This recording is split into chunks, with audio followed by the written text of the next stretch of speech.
Welcome all the viewers to this question and answer series। बहुत लोगों का सवाल पिछले 2 सप्ताह में जमा हुआ है। आज उन सवालों का जवाब दिया जाएगा। कुछ लोग YouTube पर सवाल पूछ रहे हैं, कुछ लोग WhatsApp से भी सवाल पूछ रहे हैं और यदा कदा लोग फ़ोन से भी डायरेक्ट बात कर रहे हैं। जहाँ तक संभव होता है मैं सबों को प्रश्न का उत्तर देने का प्रयास करता हूँ,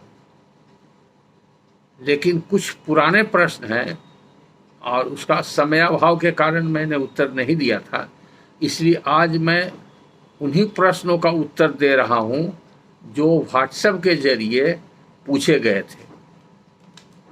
किन्हीं को व्हाट्सएप पर भी छोटा जवाब दे दिया गया है तो शायद उससे वो संतुष्ट नहीं हो, तो आज उसके बारे में भी विस्तृत चर्चा करेंगे। तो हम सर्वप्रथम पहला सवाल लेते हैं।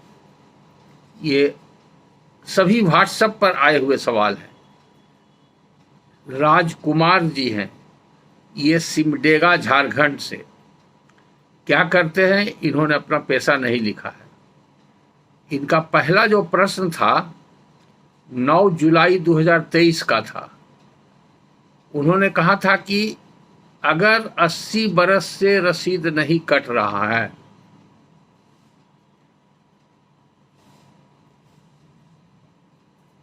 नहीं 80 बरस से कब्जा में नहीं है तो रसीद कट सकता है कि नहीं कर सकता है, यही इनका पूछना था। तो देखिए, आप लोग जो भी सवाल पूछते हैं उससे हमको ये अंदाज़ा लगता है कि कुछ लोग को जानकारी के अभाव में क्या सवाल पूछना चाहिए और कैसे पूछना चाहिए भी पता नहीं है, और सवाल जो पूछते हैं उसके पीछे क्या कारण है, कौन सा कागजात है, हकीकत और कब्जा से संबंधित विवाद है, उसमें विवाद चल रहा है या विवाद होने की संभावना, ये सब बहुत सा बात या तो नहीं बताते हैं या नहीं जानते हैं या छिपा लेते हैं। तो सीधा सीधी सवाल का सीधा सीधी जवाब हम देंगे तो हो सकता है जिस मकसद से आप पूछ रहे हैं वो मकसद आपका पूरा नहीं हो। इसलिए आइंदे से अगर आप सवाल कीजिएगा तो वो भी बता दीजिएगा। जैसे कि इनका सवाल सीधा ही था, 9 जुलाई का ही सवाल था, समय नहीं मिल रहा था इसलिए इनका सवाल का जवाब नहीं दे सके कि अगर 80 बरस से लगातार कब्जा नहीं है तो रसीद कटेगा कि नहीं। तो इसका सीधा जवाब है नहीं। अगर 80 बरस से आपका ज़मीन पर कब्जा नहीं या किसी का कब्जा नहीं है तो वो ज़मीन तो बेकार नहीं होगा, किसी न किसी का तो कब्जा ही होगा। जिसका कब्जा होगा उसका वो ज़मीन हो गया, वो एडवर्स पोजीशन का कानून है। 12 साल के अंदर ही अगर आपका कब्जा नहीं तो दूसरे का हो जाएगा। इसलिए अगर कब्जा नहीं है, इसी आधार पर अगर आप म्यूटेशन के लिए आवेदन देते हैं तो दाखिल खारिज आपका नहीं होगा। और म्यूटेशन कब होता है, कैसे होता है, क्यों होता है, इसके बारे में म्यूटेशन का पूरा हो सकता है कि जिसमें आप प्रश्न पूछे वो म्यूटेशन वाला लेक्चर नहीं आया था, लेकिन अब तो म्यूटेशन पर जो 2-3 लेक्चर आ गया है उससे सुनिएगा तो आपको समझ में, या अब तक हो सकता है राजकुमार जी सुन लिए होंगे तो उनको जानकारी मिल गई हो। तो आपका प्रश्न का सीधा जवाब है कि रसीद नहीं कटेगा अगर आप 80 साल से कब्जा में नहीं। दूसरा इनका प्रश्न था 10 जुलाई 2023 का। उन्होंने कहा था कि गैरमजरूआ खास जमीन एक जमींदार ने दूसरे जमींदार को, जिसका नाम उन्होंने बताया फागू तेली, को 1938 में बंदोबस्त कर दिया था और कब्जा दखल दे दिया था, और उसी के आधार पर उसका वारसान अभी तक कब्जा दखल चला आ रहा है। टोटल 8 एकड़ जमीन था, उसका रसीद भी कट रहा है। और अब है क्या कि फॉरेस्ट डिपार्टमेंट उसमें जंगल लगाना चाहता है और रजिस्टर्ड 2 ऑफिस में नहीं है, गायब हो गया है। तब ये जानना चाहते हैं कि फागू तेली के वारसान का क्या अधिकार है। अब देखिए, इस पर भी मेरा एक प्रश्न है कि अगर आप अपने लिए स्वयं अपना प्रश्न करते हैं, आपको जानकारी है पूरा फैक्ट्स का, तो अच्छा है। अब किसी गैर व्यक्ति के लिए आप प्रश्न कर रहे हैं और उसके बारे में आपको पूरी जानकारी नहीं है तो आपका क्या इंटरेस्ट है। ऐसा काम तो सिर्फ वही व्यक्ति कर सकता है जो वकालत करता हो या वकील का मुंशी रहा हो, वकील के हित में वो सवाल पूछता हो और उसका उत्तर जान के अपना व्यवसाय में उसका लाभ उठा सके। तो उसके बारे में भी बहुत बार कह चुके हैं कि वैसे व्यक्ति लोग ज़्यादातर इसका दुरुपयोग करेंगे, इसलिए स्थानीय वकील से आप राय ले तो ज़्यादा अच्छा है। और जब उनको नहीं समझ में आवे तो उस बिंदु पर अगर मेरा वीडियो अवेलेबल है तो उस वीडियो को उनको वकील साहब को सुना दीजिए, वो वीडियो से उनको ज्ञान हो जाएगा। नहीं तो फिर हमसे बात करा दिए तो आसानी से आपको समझा दिया जाएगा। फिर भी आपका ये प्रश्न है बहुत दिन से लंबित था, इसलिए आपको मैं उत्तर देना चाहता हूँ। अगर रैयती जमीन है तो वन विभाग को उस पर वन लगाने का रैयत के बगैर अनुमति के कोई अधिकार नहीं है। अगर वो ज़बरदस्ती लगाएगा तो आप हाई कोर्ट में रिट फाइल कर सकते हैं या सिविल कोर्ट में मुकदमा दायर करके इंजंक्शन की कार्रवाई कर सकते हैं। तो ये भी प्रश्न का आपका जवाब हो गया। जमीन आपका पक्का है, रैयती जमीन है अपने आप में, सरकार रसीद काट रही है, लगान ले रही है, तो इसी को रैयती जमीन बोलते हैं। जोतने कोड़ने का हक आपके पास है, उस पर कभी जंगल नहीं रहा है और पहले भी अगर जंगल नहीं था, पहले जमींदार का कब्जा था, बंदोबस्ती के बाद 38 के बाद आपका कब्जा हुआ, जमींदारी जाने के समय अगर आप ही का कब्जा था और सरकार आपसे रसीद ले रही, तो हर तरह से आपका है। रजिस्टर 2 गायब हो जाए, नहीं मिले, उससे कोई मतलब नहीं है। जब पुराना रजिस्टर 2 गायब हो जाता है तब फिर जब नया रजिस्टर बनता है, अब हो सकता है नया रजिस्टर कायम हो गया होगा, तो नया रजिस्टर से लीजिएगा, मदद लीजिएगा, जरूरत पड़ेगा तब। उसके बाद फिर इन्होंने 12 जुलाई को एक प्रश्न किया, उसमें लिखा कि बहुत अर्जेंट है। अब क्या अर्जेंसी है इनके पास? ऐसा अर्जेंसी तो तभी होता है कि कोई मुकदमा में बहस चल रहा हो या जजमेंट होने वाला हो। तो इस तरह से कोई बात आधा अधूरा बता के, कोई बात छिपा करके आप अगर जानकारी लेना चाहते हैं और ज्ञान अर्जन करना चाहते हैं, उसका दुरुपयोग करना चाहते हैं, तो अच्छी बात नहीं है। लेकिन अगर सचमुच में आपको प्रॉब्लम है और जिस तरह का प्रश्न आप कर रहे हैं और लगातार प्रश्न कर रहे हैं, तो इससे लगता है कि कहीं न कहीं विवाद चल रहा है या चलने वाला है और उसमें आप किसी न किसी प्रकार से इंटरेस्टेड हैं, फिर भी आगे के लिए आप सावधानी से प्रश्न कीजिएगा और समझ बूझ के कीजिएगा। तो अगर इस तरह से बहुत ज़्यादा प्रश्न आना शुरू होगा, एक ही आदमी का बार बार अपने लिए नहीं दूसरे के लिए जनरल प्रश्न बना करके या काल्पनिक प्रश्न पूछने लगते हैं लोग, कुछ लोग बहस करने लगते हैं, जवाब का जवाब देने लगते हैं और अपनी विद्वता दिखाने लगते हैं, तो इतना समय मेरे पास नहीं है कि हम वैसे सभी व्यक्तियों का जवाब दें, आई मेरा कोई उत्तरदायित्व नहीं। ये तो चैनल हमने जैसा कि पहले भी बताए हैं लोगों को ज्ञानवर्धन के लिए किया था, जो सचमुच में विधि व्यवसाय से जुड़े लोग हैं। बाद में इसका क्षेत्र बढ़ गया इसलिए कि बहुत से लोग इसको देखने लगे और उसका लाभ उठाने लगे, तो जमीन से संबंधित जितने कानून है उससे संबंधित व्याख्यान अलग से हम देने लगे और उसी पर आप लोग आजकल प्रश्न कर रहे हैं। लेकिन बहुत से लोग ऐसे भी हैं, जैसे डाल्टनगंज से कुछ लोग मेरा वीडियो सुन करके राय लेने के लिए मेरे पास आया था, जहाँ पर कॉम्प्लिकेटेड क्वेश्चन है, जहाँ पर बहुत ज़्यादा पेचीदा मसला है, कागजात देखने की आवश्यकता है, कानून बदलते रहता है, कब क्या कानून था और किस समय क्या कार्रवाई किस कोर्ट में हुआ या अमुक व्यक्ति ने क्या किया, विरोधी व्यक्ति ने क्या किया, ये सब को जानने के बाद सही जानकारी मिल सकती है।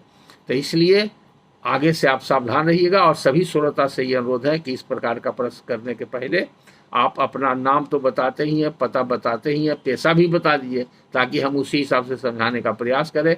और कृपया अपने जानकारी के लिए, और अभी आपके पास कोई मामला है और उसमें आपको ज़रूरत है या कोई परेशानी है, तो वो प्रश्न पहले पूछिए। और बीती हुई बात और आगे भविष्य की बात, कल्पना के आधार पर बात, कुछ अप्रीहेंशन आपके दिमाग में है, ये सब बात का प्रश्न पूछने से बचिए, नहीं तो प्रश्नों का भरमार हो जाएगा तो मेरे लिए उत्तर देना मुश्किल हो जाएगा। क्योंकि हम सिर्फ एक प्रोफेशनल यूट्यूबर जैसे होता है जिसका कोई काम नहीं, यूट्यूब पर कोई एक टॉपिक लेकर के 5-10 मिनट का वीडियो बना दिया और उस पर फिर उससे उसकी कमाई होती है। बहुत से आजकल यंग लड़के लोग जिनके पास कोई काम नहीं है, कुछ पत्रकारिता के नाम पर कुछ चैनल से जुड़े हुए हैं, कुछ अपना चैनल बना लिए हैं और ये सब काम कर रहे हैं। तो उस कैटेगरी में हमको समझने का भ्रम नहीं कीजिए। और ज़्यादा इस तरह का प्रश्न आना शुरू होगा तो हम व्हाट्सअप, तो आप पहले सबसे पहले इस तरह के प्रश्न के लिए व्हाट्सअप ब्लॉक कर देंगे। अब उस तरह का प्रश्न नहीं लेंगे, क्योंकि व्हाट्सअप में पढ़ने में भी बहुत समय लगता है और मेरा फ़ोन भी हैंग कर जाता है, इसलिए बहुत ज़रा व्हाट्सअप कॉल आने लगता है। तो इस पर भी ध्यान रखिए, जो भी प्रश्न पूछना हो यूट्यूब पर पूछिए।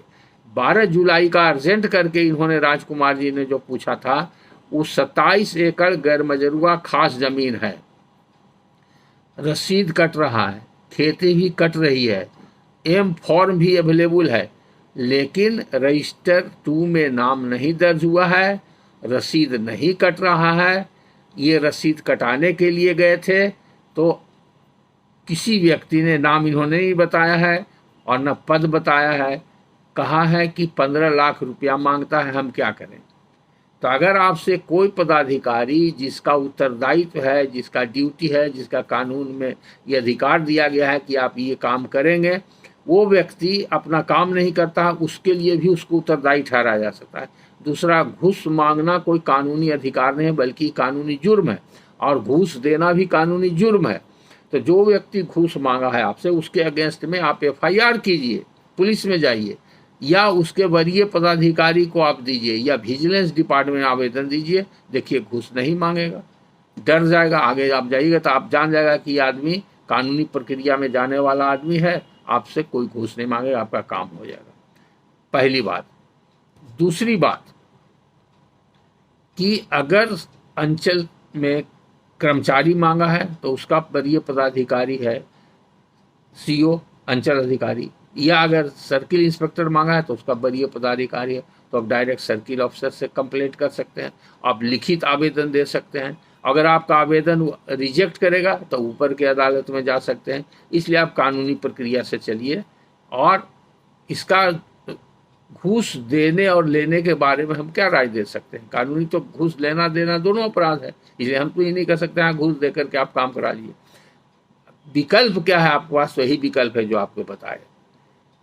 अब एक प्रश्न इन्होंने और किया है जो रिसेंट प्रश्न है, इससे लगता है कि ये आदमी प्रोफेशनल है और तरह तरह के प्रश्न पूछते हैं। फिर भी आप पहली बार, आपका चारों प्रश्नों का हम एक साथ उत्तर रहे हैं। तो चौथा प्रश्न इनका है, 5 अगस्त को इन्होंने दिया है। उन्होंने लिखा है कि लड़का हिंदू है और लड़की आदिवासी क्रिश्चियन है, ये दोनों का कोर्ट मैरिज हो गया है, लड़की के नाम से लड़का ने जमीन खरीदा है और वो लड़की मर गई है,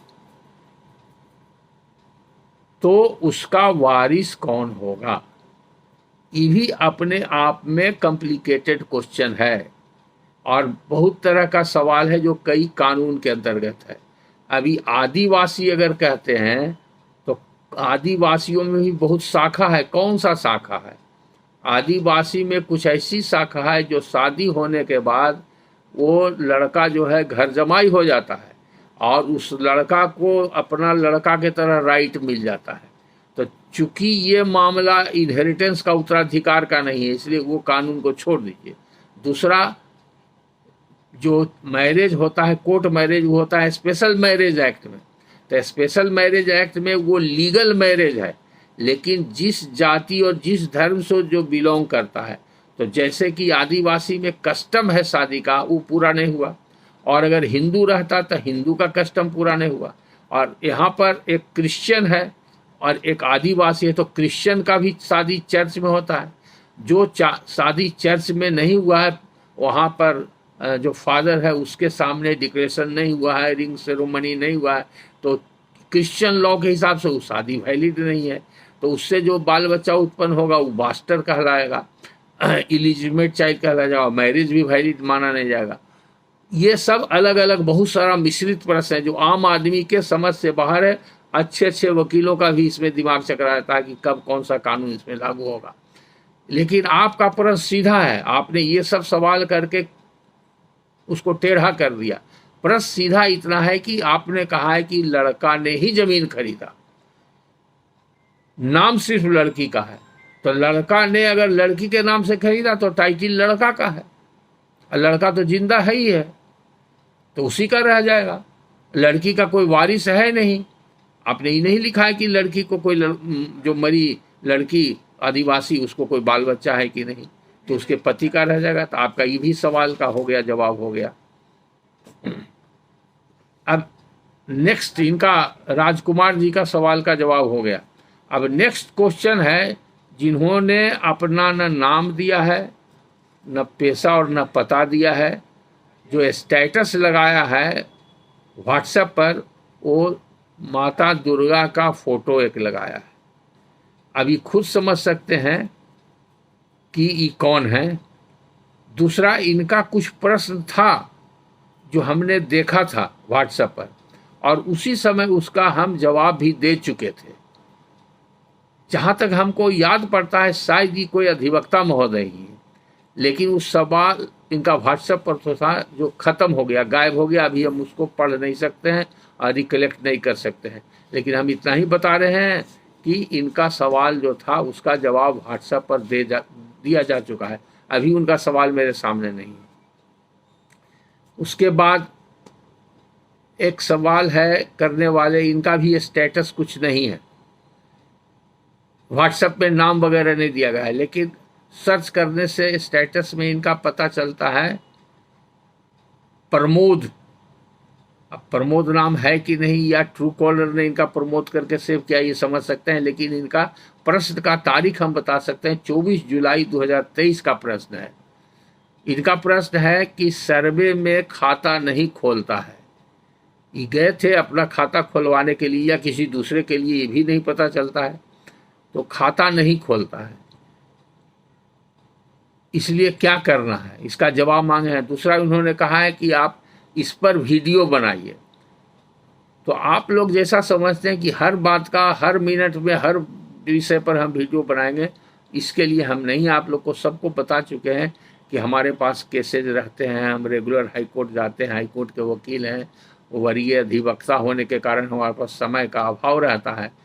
एकेडमी में पढ़ाने जाते हैं, वो भी समय निकाल के जाते हैं, आजकल उसमें भी कम कर दिए हैं जाना।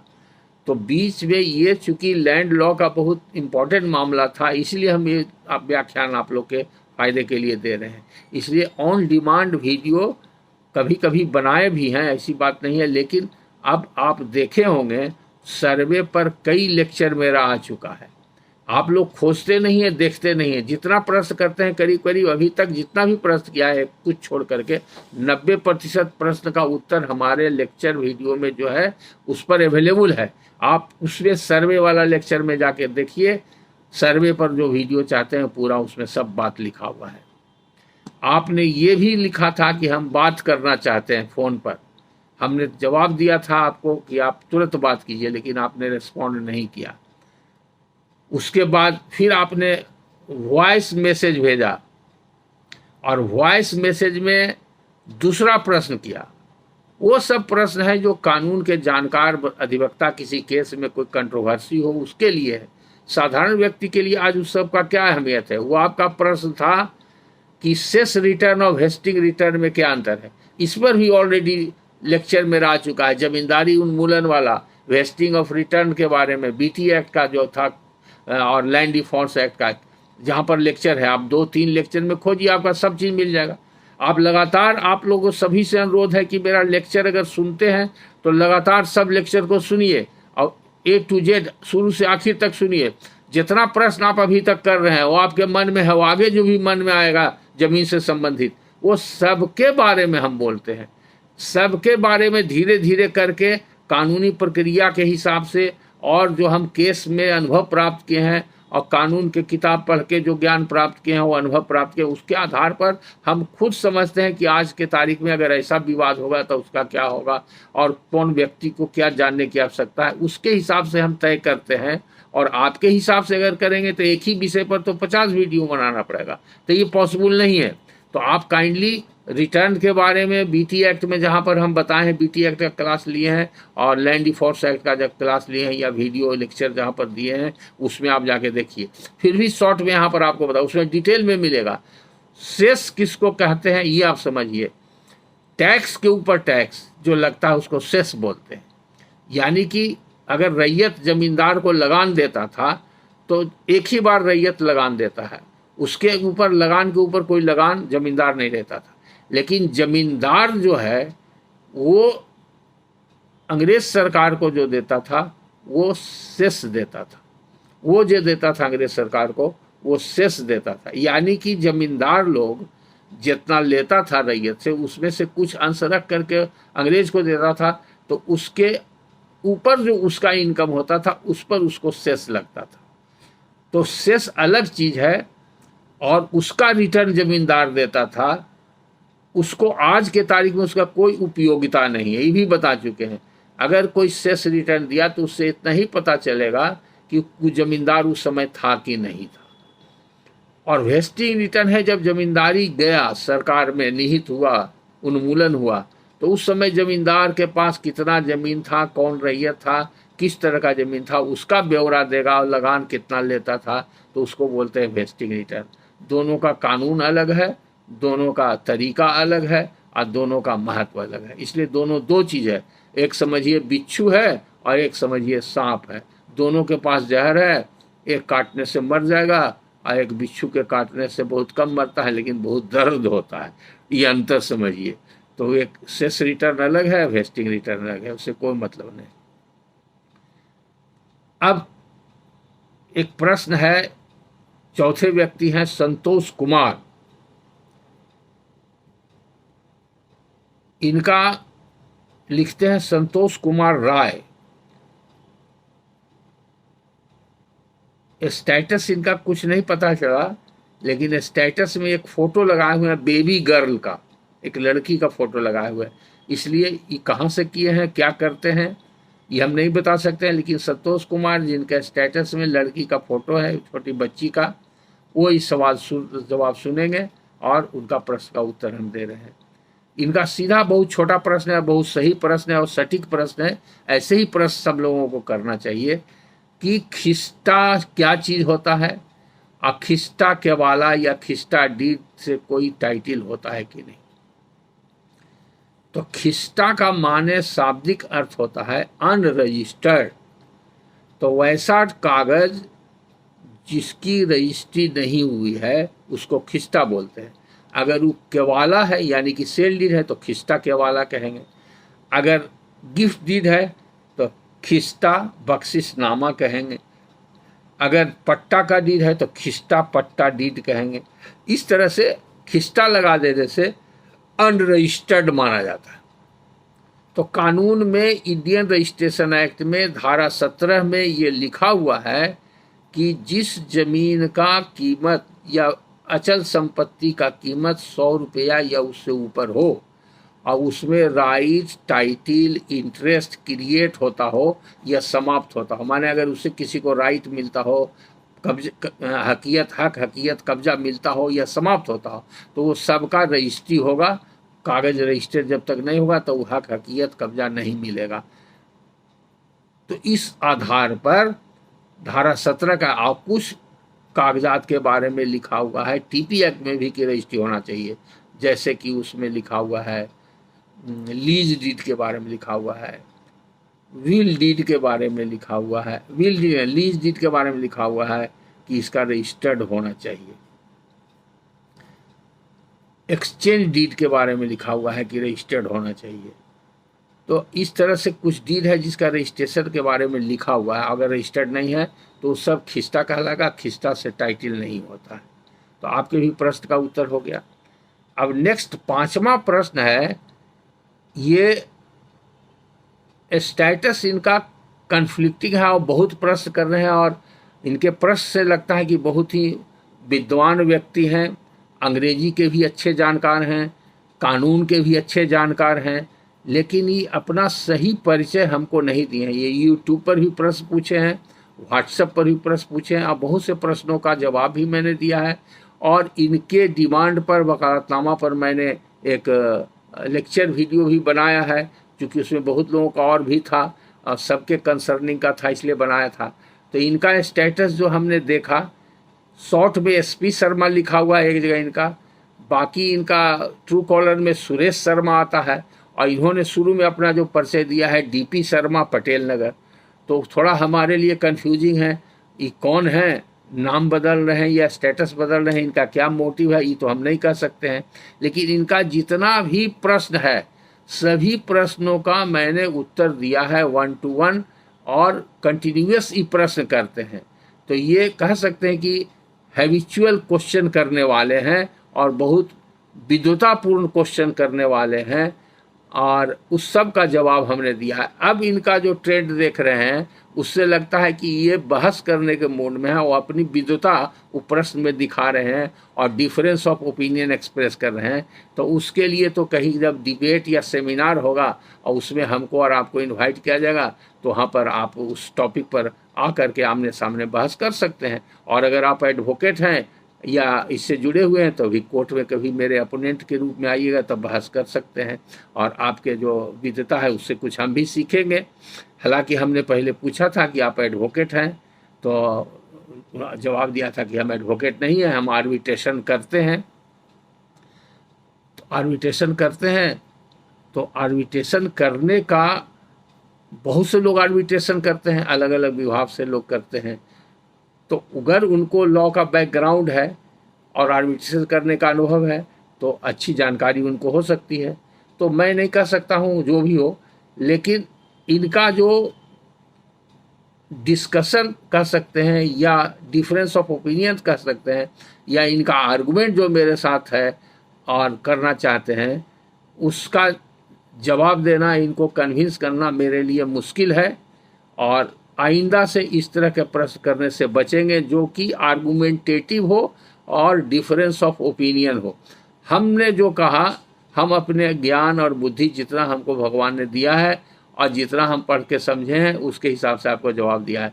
अगर आपका ज्ञान इससे ज़्यादा है, आप ज़्यादा रिसर्च करते हैं या ज़्यादा पढ़ते हैं या ज़्यादा अनुभव है तो आपका ज्ञान आपको मुबारक हो। और अगर आप हमको कुछ बताएंगे तो हम भी सीख सकते हैं, उसके लिए भी आपका हम स्वागत करते हैं। लेकिन मेन था इनका प्रश्न जो है उसको भी हम कुछ एक्सप्लेन कर देना चाहते हैं। सहमत हो या असहमत हो इनकी स्वतंत्रता है। इनका कहना था कि एक्सक्यूटर जो व्हील में होते हैं वो गुप्त रहना चाहिए, एक्सक्यूटर को मालूम नहीं होना चाहिए कि हम इस केस में एक्सक्यूटर बने हैं। और इसलिए अगर कोई एक्सक्यूटर है और वो लिगेटिव ही बिल में हो जाता है, यानी कि एक्सक्यूटर को भी विल से प्रॉपर्टी प्राप्त होती है तो वो सस्पिशस बिल हो जाएगा और वो सस्पिशस बिल का फिर प्रोबेट नहीं हो सकता है। जैसा कि इनका क्वेश्चन और इनके डिबेटेबल क्वेश्चन से हमको ये समझ में आया तो उसका जवाब हम बहुत शॉर्ट में देना चाहते हैं कि उनका ओपिनियन है जिस पर एक भी कानून आज तक मैंने नहीं देखा है 53 साल के अपने वकालत में, बल्कि उसके कॉन्ट्ररी बहुत सा कानून है। उसके लिए आपको बैकग्राउंड में जाना पड़ेगा। जो इंडियन सक्सेशन एक्ट के सेक्शन 2 में डिफिनेशन एक्सक्यूटर है उससे नहीं पता चलेगा। आप इंडियन सक्सेशन एक्ट के पहले टोटल इंडिया में 11-12 एक्ट था। हिंदू लॉ में तो कभी विल था ही नहीं। बाद में इसको प्रिवी काउंसिल के जजमेंट के बाद कलकत्ता हाईकोर्ट का जब जजमेंट आ गया तब हिंदू विल एक्ट 1870 में बना था। उसमें प्रावधान किया गया था। ग्रेजुअली हर बॉम्बे में, मद्रास में अलग अलग एक्ट बनते गया, उसमें रिफॉर्म होते गया। तो ये जो इनका है इसके बारे में एक अंग्रेज जज ने अपने एक जजमेंट में कहा था, इस तरह का जो प्रश्न करते हैं संघ का समाधान के लिए, इसको उन्होंने एक टर्म दिया था, हार्पिंग अपॉन अनरीजनेबल अनसर्टेनिटी। तो ये हार्पिंग अपॉन अनरीजनेबल अनसर्टेनिटी वाली बात कर रहे हैं, कहीं भी नहीं है। और इसके लिए बहुत क्लैरिटी चाहते हैं तो हल्सबरी लॉ ऑफ इंग्लैंड पढ़ लें, उसमें क्लियर हो जाएगा। टेस्टामेंट्री लॉ का almost everything has been borrowed from the British law, जो उसका बैकबोन है वही है। इंडियन कंटेक्स्ट में थोड़ा बहुत उसमें चेंज किया गया है, लेकिन आंसर जो हमने दिया है पहले बताया है लेक्चर में, प्रोबेट के ऊपर बहुत सारा लेक्चर है, वो I am still on that कि जो लिगेटी है वो एक्सक्यूटर भी हो सकता है, गुप्त रखना क्राइटेरिया नहीं है। और अगर ओपन हो गया, जानकारी हो गया, it is not a ground of suspicious circumstances. Suspicious circumstance का 100 इंस्टेंस हो सकता है, वो अलग अलग फैक्ट में अलग अलग सर्कमस्टांस में हो सकता है। आई कोर्ट का, हर कोर्ट का, प्रोबेट कोर्ट का ड्यूटी है सेक्शन 63 के हिसाब से प्रोपाउंडर ऑफ द विल को प्रूव करना है free from all suspicious circumstances, but this is alone is not a ground for suspicious circumstances, that is all. तो ये इनका जो है प्रश्न वो भी हमने जवाब दे दिया। अब एक बहुत पुराना प्रश्न है कृष यादव देवघर से। ये बेचारे इनके लिए हम सॉरी भी एक्सप्रेस करते हैं। ये बराबर ट्राई कर रहे हैं और हमको लगता है कि बहुत जेन्युइनली और बोनाफाइड इनका प्रश्न है। तो सबसे पहले मैं गिरीश यादव जी देवघर वाले को आगाह कर रहा हूँ कि इनका जो प्रश्न आया है 8 जुलाई को, 9 जुलाई को, 16 जुलाई को, 20 जुलाई को और 30 जुलाई को, और क्रमशः ये प्रश्न में दो चीज़ को ही बराबर कैरी आउट करते गए हैं। और साथ ही साथ इन्होंने एक प्रिकॉशन लिया जो बहुत अच्छा किया है कि वॉइस मेल भी हमको किए हैं, व्हाट्सएप पर अपना वॉइस मेल रिकॉर्ड करके प्रश्न को भेजे हैं। और सभी प्रश्नों को मैं 1 बाय 1 उत्तर देना चाहता हूँ। चूँकि ये देवघर संथाल परगना में है और संथाल परगना का अलग एक्ट है लैंड लॉ के लिए, संथाल परगना टेनेंसी एक्ट। वो छोटानागपुर टेनेंसी एक्ट और बिहार टेनेंसी एक्ट से बिल्कुल अलग है, उसका नया नया अलग अलग प्रावधान है। जब तक उसका कोई अध्ययन नहीं करेगा अच्छी तरह से तो कोई भी प्रश्न का जवाब देगा तो गलत हो जाएगा।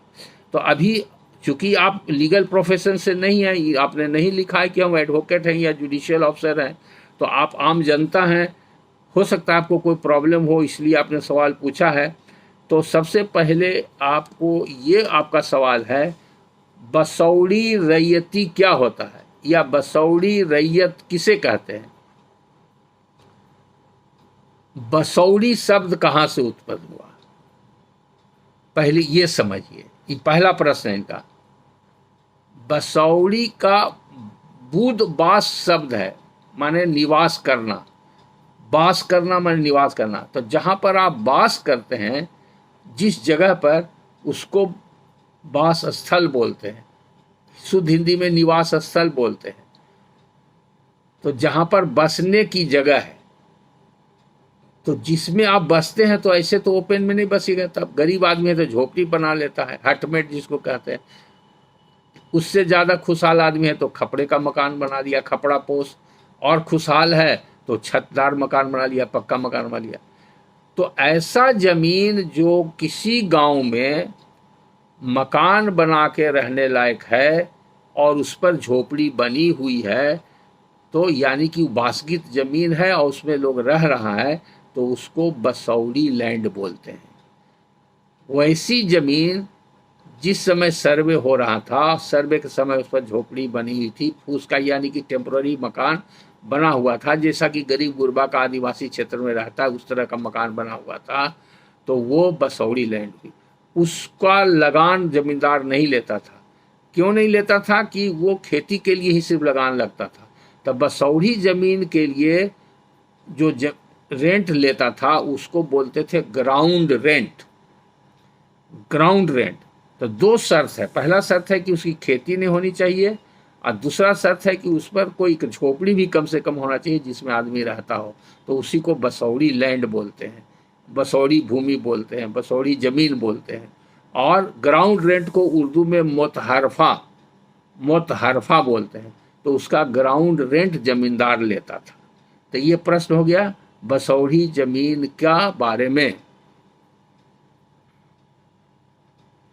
दूसरा प्रश्न है इनका कि अगर कोई बसौड़ी जमीन है तो उसका बंदोबस्ती हो सकता है कि नहीं, और लैंड एक्विजिशन एक्ट में एक्वायर हो सकता है कि नहीं, या लैंड एक्विजिशन पदाधिकारी द्वारा बंदोबस्त किया जा सकता है कि नहीं। तो ये तीन प्रश्न मिला हुआ है। या हो सकता है इनका प्रश्न सही नहीं हो, या हमने प्रश्न को समझने में अलग अलग गलती किया हो। जहाँ तक हम समझे हैं उसके हिसाब से मैं एक एक करके उसको बाइफर करके बता रहा हूँ कि अगर बसौड़ी वाली जमीन है और उसका ग्राउंड रेंट आप सरकार को दे रहे हैं तो उसकी बंदोबस्ती करने का सरकार को कोई अधिकार नहीं। अगर आप बसौड़ी की जमीन का रेंट सरकार को नहीं दे रहे हैं तो संथाल परगना टेनेंसी एक्ट के प्रावधान के तहत सरकार आप पर कार्रवाई करके या तो रेंट वसूल करेगी या आपको हटा देगी, वहाँ से बेकब्जा कर देगी। वो कानूनी प्रक्रिया से होगा, तब वो दूसरे को बंदोबस्त कर सकता है। ये जवाब हो गया। दूसरा, अगर आपका बसौड़ी जमीन है, वो जमीन या मकान जो है आपका, उस पर कोई भू अर्जन विभाग यानी लैंड एक्विजिशन डिपार्टमेंट उसको अर्जित करके एक्वायर करके कोई चीज़ बना रहा है, तो उसका जो भी मुआवजा होगा वो आपको मिलेगा, उसके लेने के लिए आप अधिकारी हैं।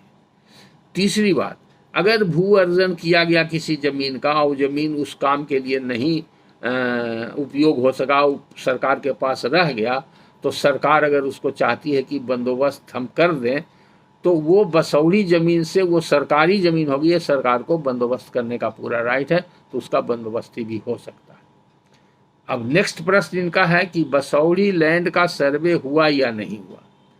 तो कहाँ कहाँ ज़मीन का सर्वे हुआ है, या पर सर्वे वाले लेक्चर में हम बता चुके हैं, वो वहाँ के स्थानीय पदाधिकारी, वहाँ के स्थानीय अधिवक्ता लोग बता सकते हैं, या गांव के प्रधान लोग या बूढ़े बुजुर्ग लोग बता सकते हैं कि सर्वे हुआ कि नहीं हुआ।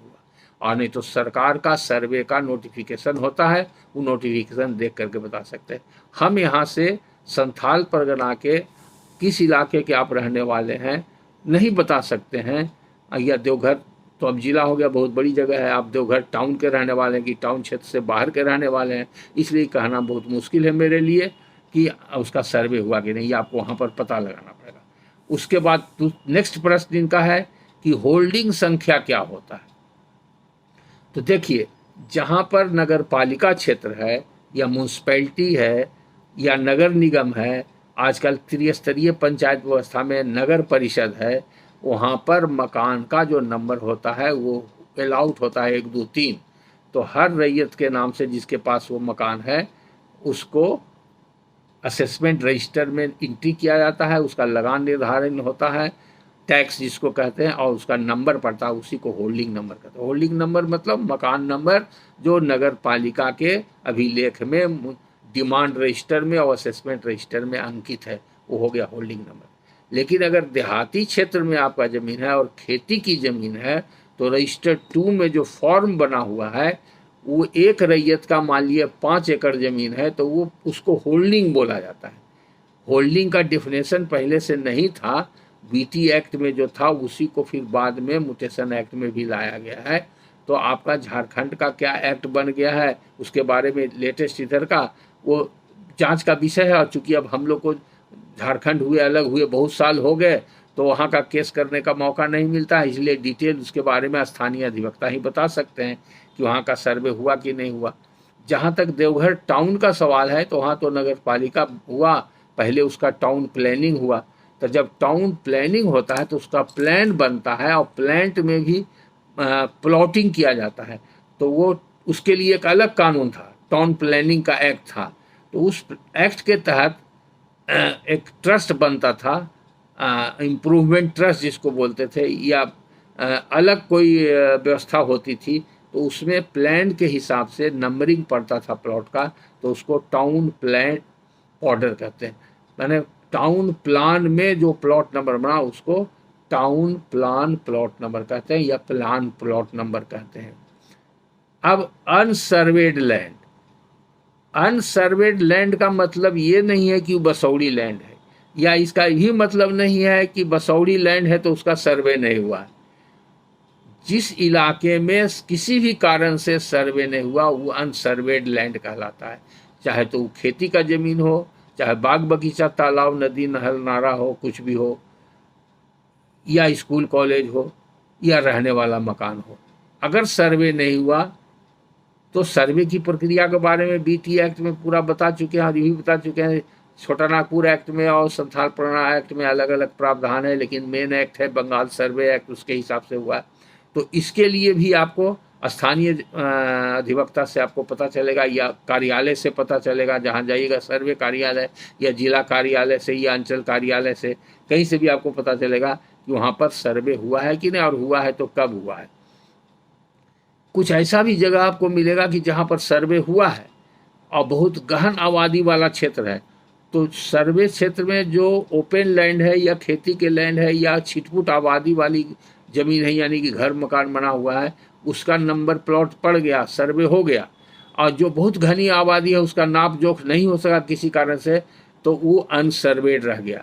तो सर्वेड क्षेत्र में भी कुछ छोटा सा क्षेत्र अनसर्वेड हो सकता है। तो ये सब चीज़ें जो है अलग अलग जगह पर अलग अलग परिस्थिति में पाया जाता है, इसलिए इसका जवाब भी देना मुश्किल है। अब सबसे इम्पोर्टेंट सवाल जो आपका है वो एक सवाल है 20 जुलाई वाला, जिसमें आपने पूछा है कुरफा डीड। कुरफा डीड ये कुरफा डीड शायद आपको आजकल कोई वकील नहीं बता सके, आपको दिक्कत हो। मैं नहीं कह सकता हूँ कि आपने पूछा है कि नहीं पूछा है, नए वकील तो नहीं बता सकते हैं। पुराने वकील अगर देवघर में या जिला में आपके जहाँ भी हों, पुराने जिला में, तो सिविल वाले वो शायद बता सकते हैं। कुरफा का माने होता है जैसे कि बटाईदार होता है, रैयत के अंदर अंडर रैयत होता है, रैयत और दर रैयत, उसी के तरह से टेन्योर जो होता है, टेन्योर होल्डर होता है बीटी एक्ट में, जिसके पास ज़मीन ज़्यादा रहता था, खेती भी करता था और कुछ ज़मींदार का भी काम करता था, तो उसको टेन्योर होल्डर बोलते थे।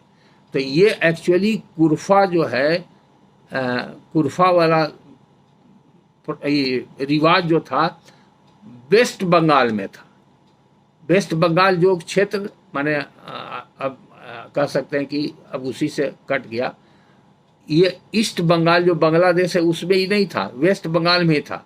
तो अभी जो वर्तमान बंगाल है और जो झारखंड और बिहार का एरिया है, यानी कि ये सब जगह था। और अब चूंकि कन्फाइन हो गया छोटा नागपुर में और संथाल परगना में, तो वहाँ पर भी ई पाया जाता है। तो कुरफा लैंड होता है वैसा लैंड जो कि सब टेन्यूअर होल्डर का होता है, माने टेन्यूअर होल्डर ने अगर किसी को दे दिया पट्टा पर, तो वो सब टेन्यूअर कहलाया और वो ज़मीन को कुरफा लैंड बोलते हैं, और वो टेन्यूअर को कुरफा होल्डर बोलते हैं या कुरफादार बोलते हैं।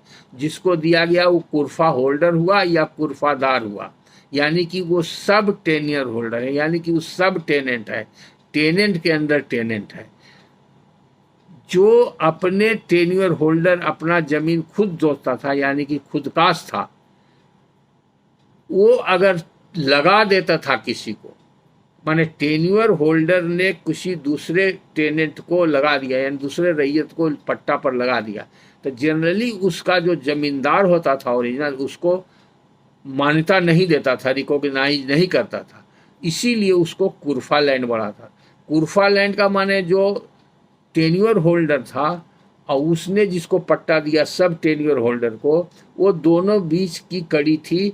उससे जमींदार को मतलब नहीं था, जमींदार अपने रिकॉर्ड में नहीं रखता था और जमींदार उसको मान्यता नहीं देता था, इसलिए उसको अलग क्लास का लैंड माना गया। उसका शर्त क्या था कि कुरफा लैंड या तो टाइम उसमें फिक्स रहेगा कि अब 2 साल के लिए देते हैं या 1 साल के लिए देते हैं या 5 साल के देते हैं, 10 साल के, जो कुछ भी दे सकता है टाइम। अगर टाइम नहीं है तो उसमें रहेगा एट विल, इच्छा से, कि जब चाहेंगे हम हटा देंगे आपको, इसको टेनेंट एट विल बोलते हैं। तो ये दोनों तरह का कुरफा लैंड होता था, और जो कुरफा लैंड जोतता था वो कुरफादार कहलाता था। तो ये आपको कुरफा डीड 1936 के बारे में आपने जो पूछा है, तो इसका माने है अगर आप कुरफा डीड पढ़ करके और उसमें क्या लिखा हुआ है समझ के हमको आप बताते, या अपने कोई अधिवक्ता से पूछते, तो और हम क्लारीफाई कर सकते थे। या अगर कुरफा डीड का उर्दू में लिखा हुआ है, किस लैंग्वेज में लिखा हुआ है, कैथी में लिखा हुआ है, तो आप उसका हिंदी ट्रांसलेशन कर लीजिए और करके पढ़ करके और समझ के, और जब समझ जाते हैं तब तो आप हमसे पूछ सकते हैं, दोबारा भी पूछ सकते हैं। लेकिन हमारे समझ से कुरफा जो वहाँ पर प्रचलन था वेस्ट बंगाल एरिया क्षेत्र में, उसमें ही था। और मेजर पार्ट जो है आपका संथाल परगना का, वो सब वेस्ट बंगाल के कल्चर से अभी भी बहुत कुछ मिलता जुलता है, कस्टम वगैरह मिलता जुलता है। इसलिए आपका ये कुरफा डीड जो है 1936 के बारे में, इससे ज़्यादा जानकारी और नहीं दी जा सकती।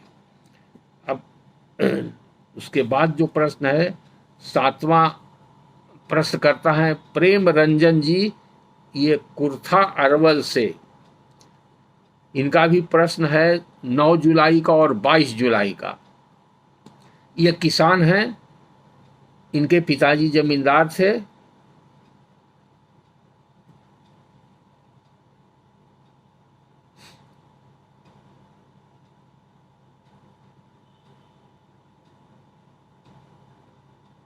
इनका कुछ प्रश्न है कि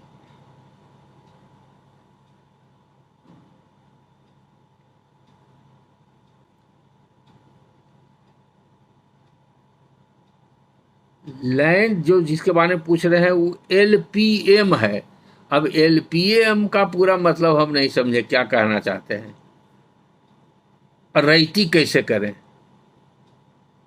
तो प्रश्न भी तो थोड़ा सीधा कीजिए, सही कीजिए। ये तो लाल बुझक्कड़ वाला आप प्रश्न कर दिए, आप ही प्रश्न किया, आप ही समझ रहे हैं, हम नहीं समझ रहे हैं तो जवाब कैसे देंगे। और फिर दूसरा इन्होंने क्या है कि रेंट रोल का कागज़ कैसे प्राप्त करें, कहाँ खोजें और कैसे, उसका फिर कहते हैं कि इसका एक वीडियो बना दीजिए। तो जैसा कि हम बार बार कह रहे हैं कि हर बात का वीडियो नहीं हो सकता, आपको वेस्टिंग रिटर्न और वेस्टिंग के बारे में जहाँ पर लेक्चर दिया वहाँ पर सब बताएं कि फॉर्म एम क्या होता है, रेंट रोल क्या होता है, और फिर उसको पढ़िए। और कहाँ वो रहता है कागज़, कंपनसेशन क्लर्क के पास रहता है। रेंट जब फिक्सेशन होता है तो उसके लिए अलग क्लर्क होता है, उसके लिए रेंट रोल बनता है, उसका रजिस्टर रहता है, वो जलता नहीं है, उसका नकल मिलेगा। और वो नकल आपके डिस्ट्रिक्ट के रिकॉर्ड रूम में, कलेक्टर के यहाँ जो रिकॉर्ड रूम होता है उसमें मिलेगा। वहाँ आप अप्लाई कीजिए सर्टिफाइड कॉपी के लिए। तो पहले यह मालूम रहेगा तब नहीं कि कौन सा ज़मींदार था, वो ज़मींदार का नाम चाहिए, तौजी नंबर चाहिए, थाना नंबर किस गांव का है और कितना एरिया का, किस रैयत के नाम से, वो सब पूरा डिटेल दीजिएगा तब आपको नकल मिलेगा। इसे वीडियो बनाने की कोई आवश्यकता नहीं है। अब एक 8वां व्यक्ति हैं, वो सुनील, ये सुमित हैं। सुमित क्या करते हैं इन्होंने नहीं लिखा है, लेकिन लगता है कि इनके पास कोई गहन समस्या है और इनका कोई विवाद वाद चल रहा है या चलने वाला है। इसके मुतालिक इन्होंने कुछ प्रश्न किया था व्हाट्सएप पर, तो उसका मैंने उत्तर दे दिया था। बाद में उन्होंने किया कि हम आपसे मिलना चाहते हैं, तो हमने उनको भी उसका उत्तर दे दिया जब मिलना चाहते हैं। लेकिन बाद में उन्होंने फिर इसके बारे में कोई जानकारी हमको नहीं दिया कि वो कब आना चाहते हैं, कब मिलना चाहते हैं। तो फिर से उनको हम सूचित कर रहे हैं, सुमित जी सहरसा, कि अगर आप हमसे मिलना चाहते हैं और जिस कार्य से मिलना चाहते हैं उसके लिए आप फ़ोन पर पहले अपॉइंटमेंट ले लीजिए, और जो समय हम दिन निर्धारित करेंगे उसी समय पर आइएगा। नहीं तो हो सकता है कि आपको पटना आने के बाद सहरसा से वापस लौटना पड़े या आपको एक दिन यहाँ पर रुकना पड़े।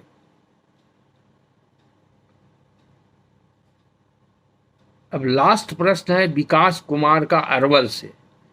इन्होंने पहले इनका बहुत सा प्रश्न का उत्तर मैंने दिया था यूट्यूब पर भी और व्हाट्सएप पर भी। इनको कुछ प्रॉब्लम है ज़्यादा, जैसा कि इनके प्रश्न से लग रहा है। इनके यहाँ रजिस्ट्री पर रोक लग रहा है। पहले इसके बारे में लेक्चर दे चुके हैं, उसमें भी देखिएगा कि कहाँ पर क्या गलती हो रही है। गैर मजरूआ आम ज़मीन है, गैर मजरूआ खास ज़मीन है, गैर मजरूआ मालिक ज़मीन है, बकास ज़मीन है, इस तरह का कैटेगरी का ज़मीन जहाँ भी खतियान में एंट्री है तो वहाँ पर पूरे बिहार में एक तरह से रजिस्ट्री पर रोक लगा हुआ है। ये कहीं कहीं पर तो चिट्ठी उपलब्ध है, कहीं पर चिट्ठी नहीं है। सरकार ने कोई दिशा निर्देश दिया है जो वो ऑफिसर लोग को मालूम है, लेकिन वो बताते नहीं, सीधे वहाँ पर जाने पर लोग कहते हैं कि रोक लगा हुआ है। तो इसके बारे में हम विस्तृत चर्चा पहले कर चुके हैं कि जिस पदाधिकारी के पास जाते हैं वो कहता है कि रोक लगा हुआ है, इससे निबंधन कार्यालय में, तो आप वहाँ डायरेक्ट दरखास्त दीजिए, कहिए कि रोक वाला पत्र हमको दिखाइए, उसका नकल दीजिए। अगर नहीं ऐसे मांगने पर देता है तो राइट टू इन्फॉर्मेशन में मांगिए, वो पत्र दिखाइए। वो पत्र ले जा करके स्थानीय वकील से मिलिए और स्थानीय वकील के पास जाइए और अपना जो आपका टाइटल और पोजीशन का कागज़ है वो पत्र के साथ दिखाइए और उनसे राय लीजिए। अगर वो समझ जाएंगे तो सिविल कोर्ट में भी सूट फाइल हो जाएगा और वहाँ से आपका काम चल जाएगा। अगर वहाँ वो नहीं कर पाते हैं तो आप हाईकोर्ट के किसी अधिवक्ता जो आपके स्थानीय हों, परिचित हों, जान पहचान के हों, रिलेटिव हों, जैसे भी हों, जिनको आप सक्षम समझते हैं उनसे संपर्क कीजिए और हाईकोर्ट में रिट फाइल करवाइए। आपने हमसे पूछा था कि हम रिट फाइल करेंगे तो कितना खर्चा होगा, तो उसका जवाब हमने दे दिया था कि रिट का इतना खर्चा होगा। अगर हमारे थ्रू फाइल कीजिएगा तो जो खर्चा के बारे में आपको बताए हैं उतना खर्चा लेकर के और संबंधित कागजात लेकर के आना पड़ेगा। हाई कोर्ट से आपको डायरेक्शन हो जाएगा।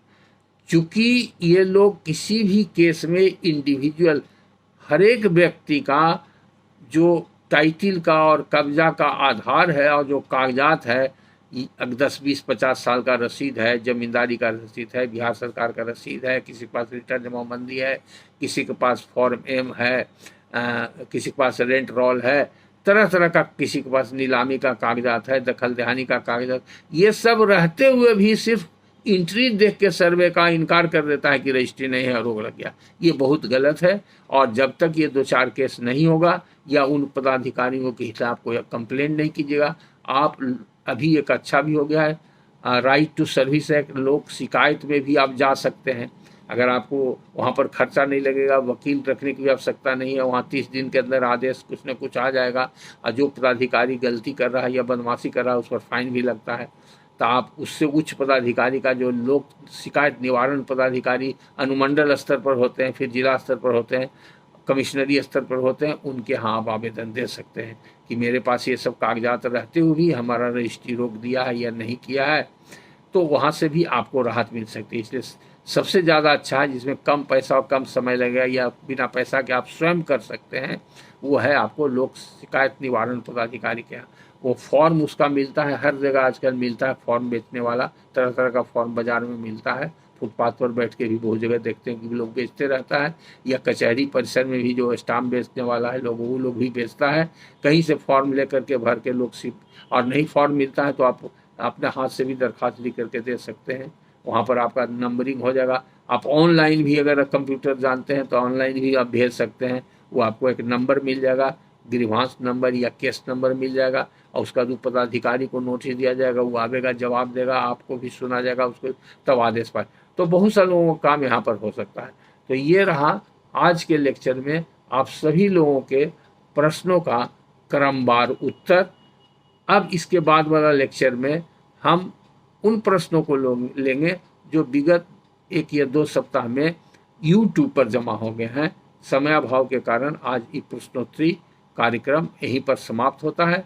फिर अगले वीडियो में हम मिलेंगे जिसमें और लोगों का YouTube पर प्रश्न है उसका उत्तर देंगे।